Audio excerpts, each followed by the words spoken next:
Halo guys, welcome back to our channel Infomotif. Baik lagi sama gue Mahtum. Kali ini gue mau nge-review satu unit Honda BR-V tipe E yang CVT. Harganya kejangkau banget pastinya. Check this out. Anyway, gue sekarang lagi ada di Honda Tendean, di Jalan Kapten Tendean, nomor 8. Patokannya seberang ayam goreng Nyonya Suharti tuh. Kalau yang sering kesini Jalan Tendean, yang deket-deket Trans TV itu, daerah artis lah. Sekarang kita langsung mulai aja nih reviewnya. Pertama kita cek dulu di bagian atas sampai ke bagian depan. Tuh, secara desain. Mungkin banyak yang setuju sama gue. Karena nggak tahu kenapa kalau Honda kayaknya punya desain yang long lasting gitu. Nanti setelah sekian lama pun, desainnya itu bakal kerasa enak aja gitu kalau dilihat. Ini konsepnya SUV ya. Engine hoodnya muscular. Muscularnya tuh nggak yang berlebihan gitu. Lekuk-lekukannya hanya di bagian pinggir. Nah, ini lampunya keren menurut gua. Kita nggak usah ngomongin desainnya dulu ya, karena desainnya jadi kesatuan menurut gua ini masuk banget. Tapi untuk lampunya sendiri udah bagus nih, udah pakai LED string. Terus lampunya juga dia sudah LED juga, multi reflektor. Yang bolham hanya di bagian sini nih. Bukan bolham ya, bohlam. Kenapa nama dibalik-balik gitu? Ini lampu sen ya. Nah, housingnya juga di sini nih. Tuh ada krum-kruman nyambung sampai ke bagian sana. Finishingnya bagus ya. Nah, bahkan di bagian fog lampnya dia juga sudah pakai LED juga nih. Udah lengkap lah. Sekarang kalau nggak LED dibilang jadul. Makanya wajib banget LED. Kalau mau kekinian harus LED. Woi, aturan dari mana tuh? Tapi memang rata-rata begitu ya. Housing fog lampnya juga menurut gue bagus tuh. Nggak terlalu gede, kecil-kecil aja tapi kena gitu. Nah, ke bagian tengahnya nih men, grillnya. Ya, kalau untuk grill, kembali lagi masalah desain, dia modelnya bikin doff gitu ya. Biasanya kan orang pada main banyak krum-kruman gitu, kalau ini enggak. Dan menurut gua, kalau konsepnya SUV, jangan terlalu banyak main krum lah. Tidak asyik, tidak keras SUV-nya. Nah, ini lumayan bagus menurut gue, dengan logo Honda yang gede di bagian tengah sini. Bagian bawahnya juga di bagian sininya nih, front bumpernya gitu ada silver-silvernya gitu, bagus menurut gua. Sekarang kita buka bagian engine-nya. Nih guys, untuk ruang mesinnya nih, kita spill dulu. Sini udah dicat, cat dasar sih, tapi menurut gua udah rapi lah, lumayan. Di sini juga ada peredam, jadi udah bagus. Untuk engine-nya dia pakai 1500 cc, 4 silinder DOHC. Untuk output tenaganya dia sampai di 121 PS, 145 Nm. Outputnya di kelasnya nih ya, di low SUV ya men, berarti kelasnya ya. Ini paling gede tenaganya. Dengan output segini, menurut gua udah sangat-sangat cukup. Nih kita di bagian samping nih guys. Kita ke bagian kaki-kakinya dulu. Anyway, gue mau spill dulu harganya. Harganya ini OTR untuk plat B nih gue dikasih tahu sama Nita 313 juta. Tapi itu belum net. Yang artinya masih bisa lebih rendah dari itu. Promo juga katanya bagus banget. Nanti kita tanya langsung aja sama Nita. Kira-kira nanti sebagus apa sih gitu. Sekarang kita lihat mobilnya dulu deh. Untuk kaki-kakinya nih men, pakai ukuran yang 215/60, ringnya ring 16. Dengan peleknya pelek alloy biasa nih, single tone begini. Pengereman sudah pakai cakram, dia pakai profil bannya dari Dunlop. Perbedaan sama yang atas, selalu setiap mobil itu perbedaannya biasanya di konsep dari velgnya. Kalau yang paling tingginya berarti ada tipe Prestige, dia pakainya yang two tone gitu ya men ya. Ini dibikin single tone, tapi ya nggak ada masalah lah sebenarnya. Itu untuk pembeda aja. Tapi menurut gua yang gini pun kelihatannya oke-oke aja sih. Karena kan lu nggak bisa gitu, lu pengen dapat harga yang murah tapi pengen dapat speknya yang paling tinggi, itu fana. Tidak mungkin. Tapi ini menurut gue cukup lah. Lu harus compare sama budget lu juga. Di bagian atasnya sini ada over fender khas dari SUV, dan yang gue senang dari over fendernya ini nggak terlalu gede ya. Menurut gue ini proporsional, karena ada tuh SUV yang sebenarnya mobilnya nggak gede-gede amat tapi over fendernya gede banget. Udah nggak usah dibahas ya. Tapi ada. Tapi ini menurut gue nggak. Ini cukup. Ini proporsional lah. Nah, ini untuk spionnya, nah ada deh, di sini udah dipakai turning signal lampnya juga, atau bahasa kulonnya lampu sen lah ya, gampang ya. Sudah elektrik pastinya, bahkan dia sudah bisa auto walkway. Wah, apa itu? Gue searching dulu di Google ya apa itu. Enggak, jadi auto walkway itu, jadi ketika kalau udah di setting nih, jadi lu bisa setelah lu menjauh dari mobil, mobilnya akan otomatis mengunci dirinya sendiri. Wah, jadi auto lock dia, ketika remote-nya menjauh ya. Jadi kalau lu nggak pegang remote, lu mau menjauh sejauh apapun, ya dia nggak akan ngunci. Kalau remote-nya menjauh, dia akan ngunci, lalu ini akan ngelipat sendiri. Menurut gue itu keren banget, kelihatan otomatis banget gitu. Jadi nggak usah walaupun buat orang-orang yang skeptis sama teknologi, masih harus meriksa, setelah dikunci pun dia harus meriksa. Udah dikunci. Iya, gue kadang gitu. Bagian atas ini udah ada roof rail. Cuman memang dia belum dipakein talang air. Untuk handle pintunya dia sewarna body, cuman dia udah dikasih akses smart entry. Nih, gue mau bahas kuncinya juga deh. Kuncinya juga udah dipakein ini nih, remote engine starter ya. Remote start engine. Salah mulu gue. Remote start engine. Tadi gue dikasih tahu tuh sama jagonya di belakang sana. Jadi kita bisa ngidupin mobil dari Bandung. Wah enggak. Kita ngidupin mobil dari agak jauh maksudnya. Jadi nggak perlu masuk ke dalam mobil, nggak usah mencet dari luar, kita udah bisa hidupin dulu. Fungsinya apa? Fungsinya ketika mobil di luar, kita dari dalam ruangan nih, cuaca panas, terik, global warming kan ya. Oh, amit-amit. Pokoknya panas gitu. Mobil udah bisa kita panasin dulu, AC juga bisa nyala. Jadi kita masuk, suasana di dalam mobil sudah dingin. Bagus sekali. Kalau dulu kan kalau nyalain mobil lu nyuruh ya, woi panasin dulu mobilnya gitu. Sekarang nggak usah. Mengurangi beban driver. Terus di pilar B dan pilar C-nya udah di blackout juga. Untuk kaki-kaki di bagian belakang dia masih pakai tromol untuk pengeremannya. Lihat lubang ininya juga gede banget tuh. Masih bisa lah kalau buat orang-orang yang mau naikin satuin gitu velgnya. Tapi ya gue nggak saranin lah. Biarin apa adanya aja sesuai dari hitung-hitungan dari si insinyur yang nyiptain ini nih. Ini udah dibikin enak banget. Kalaupun mau ganti velg ya yang ukurannya sama. Biar kenyamanannya tetap ada. Karena kalau lo naikin lebih gitu, biasanya kenyamanannya nanti yang jadi berkurang gitu guys. Nih guys, kita udah di bagian belakang nih. Sebelum lanjut tuh, aduh ngagetin. Yang belum subscribe, boleh subscribe dulu, tekan tombol lonceng, di like, di komen sebanyak-banyaknya. Yang mau endorse juga boleh, nomor gue ada di deskripsi. Semua apa aja lah, merek apapun. Ini mau Honda, mau yang selain Honda, apapun lah, masuk semuanya. Bagian atas ada antena shark fin, wajib kayaknya shark fin. Terus di sininya ini bukan rear upper spoiler ya. Sekarang rata-rata mobil-mobil sekarang dibikin begini nih. Jadi bodinya agak dilebihin ke bagian belakang sehingga membuat para penjual topi belakang ini nggak laku. Karena nggak perlu juga. Itu sebenarnya dibuat untuk mengatur aerodinamis, bukan buat gaya-gayaan doang. Gini menurut gue udah cukup banget. Di bagian atasnya sini ada washer, kacanya juga belum pakai defogger nih. Ini ada wiper. Nah lampunya nih, lampunya dia konsepnya LED bar. Khas BRV, gue senang kalau mobil itu punya karakter di bagian lampu belakangnya. Jadi kita nggak bingung di jalanan, itu mobil apa ya gitu. Enak untuk mengidentifikasi mobil tuh lebih mudah. Dan menurut gue ini bagus sih. Ini lampu sen, dia masih pakai bohlam maksud gue. Ini lampu mundur juga. Ini ada emblem BRV, ada tulisan tipe E nggak sih? Karena tipe E ya. Kalau Prestige ada soalnya tulisan Prestige gitu. Ini logo Honda, ada kamera parkir. Ini ada sensor parkir 2 titik, dia nggak rata body ya. Oh 4, sorry men, nggak kelihatan men. Tuh 2, 3, 4. Gua nyaru sama ini nih, gua kira ini juga. Ada 4 ya. Sekarang pada di bagian kolong sini ya. Sekarang kita buka bagasinya. Dia udah elektrik gitu ya. Nah, buat narik. Nah, pelipatannya 50-50 tuh men. Ini yang model tegak ya. Jadi ada berapa step ya? Oh udah 1 step doang. Tapi menurut gue segini udah oke. Tapi tadi bisa rebah-bah. Oh 2 step. Ini 1, ini 2. Tuh. Ini yang paling rebahnya segini nih. Nah ini ada tempat penyimpanan. Sebenarnya ini partisi ya. Ini kita kayaknya bisa turunin lagi nih. Nah kalau bawaan lu banyak banget dan lumayan tinggi, lu bisa turunin ini nih. Tapi kalau mau diginiin, dia akan seolah-olah kayak rata lantai. Nah tuh, jadi rata sama ininya tuh. Jadi kalau mau nyimpen barang nggak miring gitu, bisa ditidurin gitu. Ya untuk dimensinya menurut gue segini, gue nggak bisa bilang ini gede juga sih. Tapi ya cukup sih sebenarnya kalau buat naro-naro galon sih masuk ya. Koper-koper kecil juga masuk.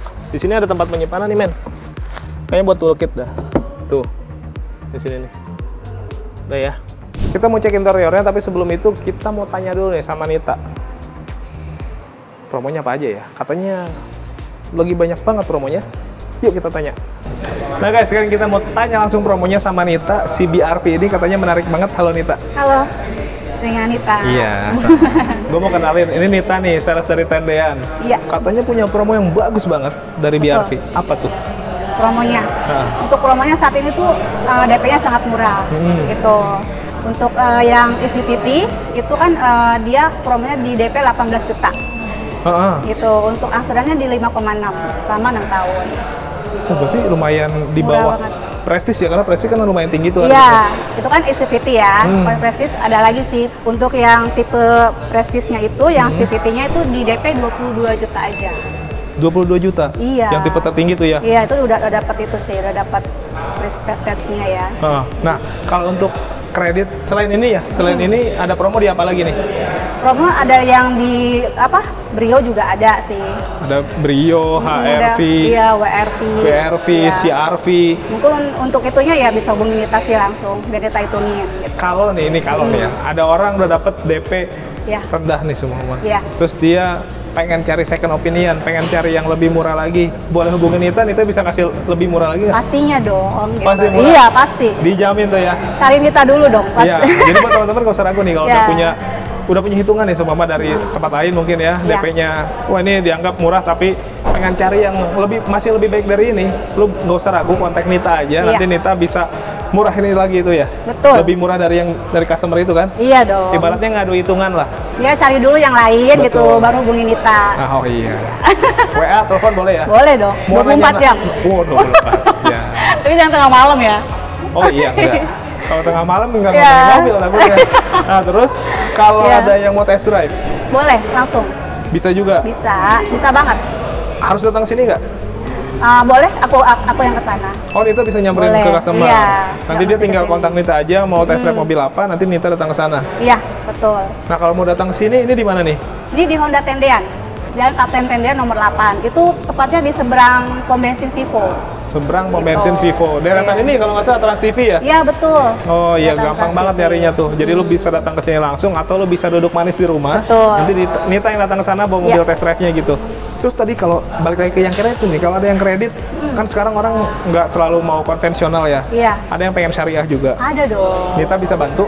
Bantu, bisa. Jadi syariah nggak apa-apa? Nggak apa-apa, bisa banget. Konvensional bisa, syariah bisa? Iya. Apapun? Apapun. Semua unitnya ready juga? Ready. Gitu. Wow. Okay. Terus ada promo juga kalau misalnya untuk itu gratis servis 4 tahun ya. Mobil apa nih? Ini? Semuanya. Semua Honda? Iya. Jadi semua Honda kalau beli Honda di Nita nih selama 4 tahun gratis servis? Iya. Jadi atau kilometer 50.000 ya. 50.000 kilometer atau 4 tahun? Iya. Jadi udah nggak usah pusing mikirin servis tuh ya? Iya. Gue sekarang mau tanya pertanyaan terakhir ya sama Nita. Kasih gue alasan kalau gue mau beli mobil, kenapa harus beli mobil di Nita? Ya, selain promo yang tadi tuh. Yang tadi banyak tadi tuh? Iya, yang banyak tadi kan. Untuk pembelian 5 orang pertama, nanti Nita kasih langsung e-tol senilai 1 juta. 5 pembeli pertama? Iya, betul. Dapat e-tol? Di luar promo yang tadi ya? Iya, di itu luar langsung promo yang tuh? tadi. Langsung Nita kasih. Lumayan ya. Jadi lu beli mobil, nanti mobilnya lu pakai udah nggak usah isi e-tol lagi tuh? Iya, udah beli sama Nita? Iya. Langsung. Lumayan sih, 1 juta men. Hari kita pas kapan lagi? Iya, kapan lagi bener. Pokoknya gitu aja deh yang mau tanya-tanya langsung karena banyak banget tadi promonya. Nanti yang mau tanya langsung boleh WA, boleh telepon ya. Iya. 1 kali 24 jam. Tapi jangan tengah malam juga. Dalam kurung tuh. Tapi jangan dalam malam. Ya udah pokoknya mah nanti bisa diobrolin yang mau nanya-nanya dulu juga boleh ya. Boleh. Gitu ya. Karena kan mungkin orang butuh konsultasi dulu gitu ya. Gak apa-apa, silakan tanya aja dulu. Nanti bisa dicari solusinya kalau ada masalah. Nanti untuk proses kredit juga Nita bisa bantu ya? Iya, pasti kita bantu. Sampai dapat mobil? Sampai selesai. Sampai selesai. Pokoknya nggak usah khawatir gitu. Oke, gitu aja Nit. Iya, terima kasih banyak. Gue mau nulisin review lagi. Iya. Langsung di telepon ya. Nita nungguin tuh udah pegang handphone. Nih guys, sekarang kita udah ada di interior dari BRV yang tipe E nih, CVT. Wah, itu beda itu kamera. CCTV kamera mah ya. Salah gua. Nah, gue cobain joknya dulu nih. Dia pakai bahan fabric full tapi dengan corak yang di bagian pinggir sama tengah beda. Bagian pinggir tuh dia fabric biasa gitu. Nah, bagian tengahnya tuh dia kayak ada motif-motif apa nih ya? Kayak parang gitu ya. Nah, ini ada high adjuster. Nah, high adjuster kan penting ya buat teman-teman yang sporty, ceper gitu. Ini nggak kelihatan ditinggiin. Untuk door trimnya plastik-plastik. Nah, di sini ada aksen-aksen ini silver nih. Terus untuk handle pintunya juga silver, sewarna gitu. Jadi menurut gua bagus sih. Dia semuanya full plastik ya. Tuh. Tapi dengan motif yang berbeda-beda tuh. Dipegang juga rasanya beda. Padahal sama-sama plastik. Tapi ya bagus lah, jadi nggak terlalu monoton. Untuk power window di bagian driver dia auto, di yang lainnya enggak nih.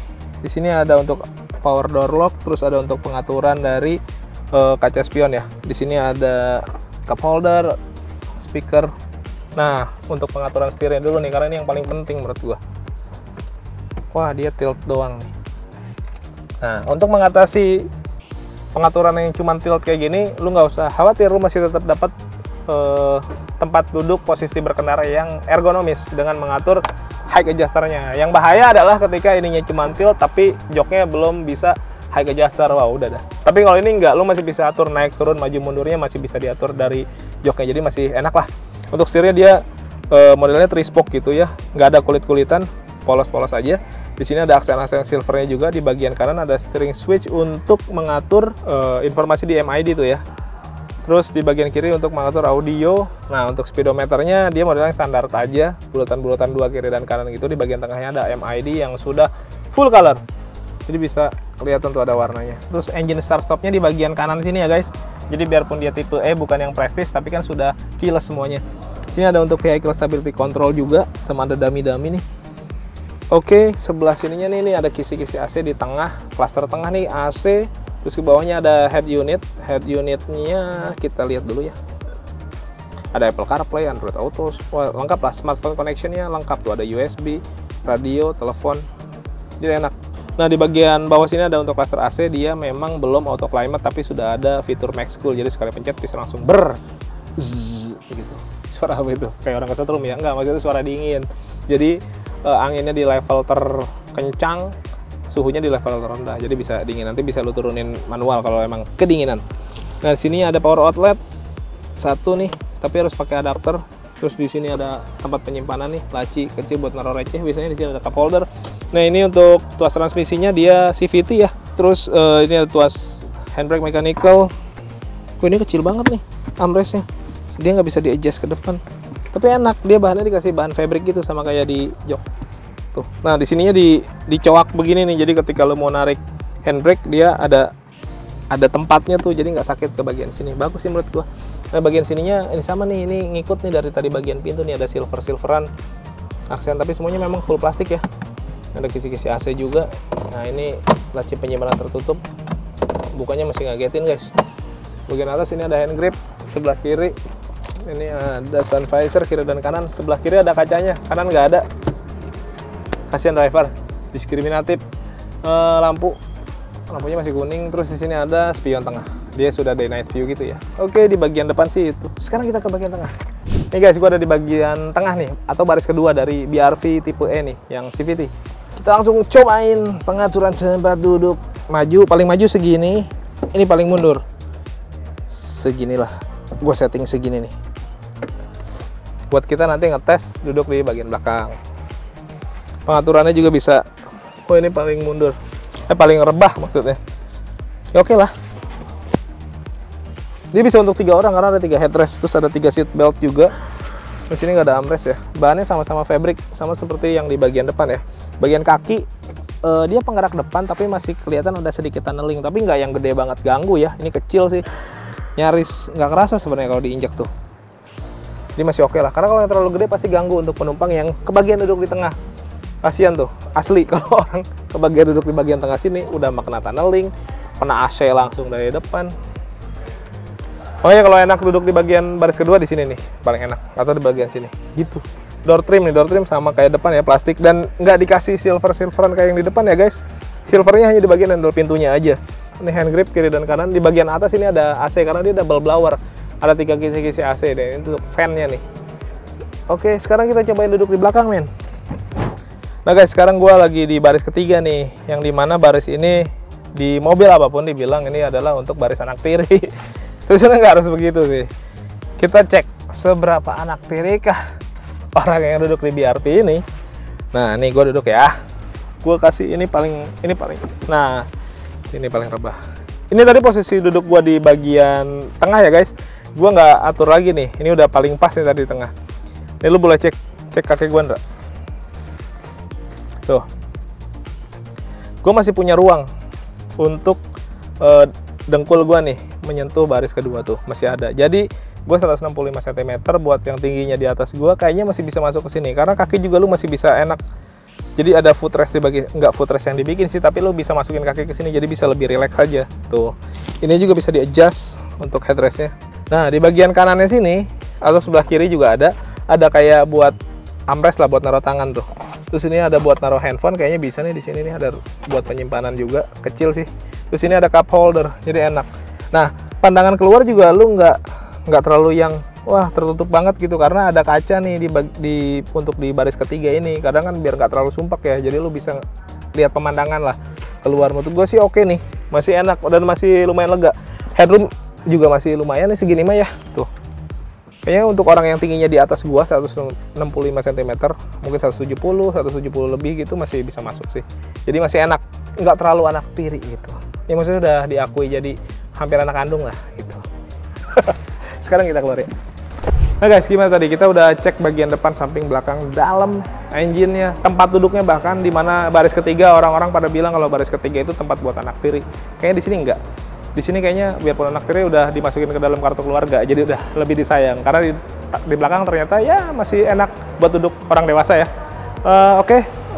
Tadi juga promonya udah kita lihat. Yang berminat langsung aja boleh datang langsung ke sini ke Honda Tendean di Jalan Kapten Tendean nomor 8, atau bisa kontak dulu sama Nita. Tadi promonya bagus banget. Dia bisa 1 kali 28 jam mungkin. Pokoknya kontak aja, ngobrol-ngobrol aja dulu. Yang belum subscribe boleh subscribe, tekan tombol lonceng, di like, di komen sebanyak-banyaknya. Yang mau follow akun medsos kita juga ada di deskripsi. Yang mau endorse boleh masuk, all merek boleh lah. Terima kasih sudah menonton, thank you for watching us. Tetap sehat, tetap semangat di mobil yuk.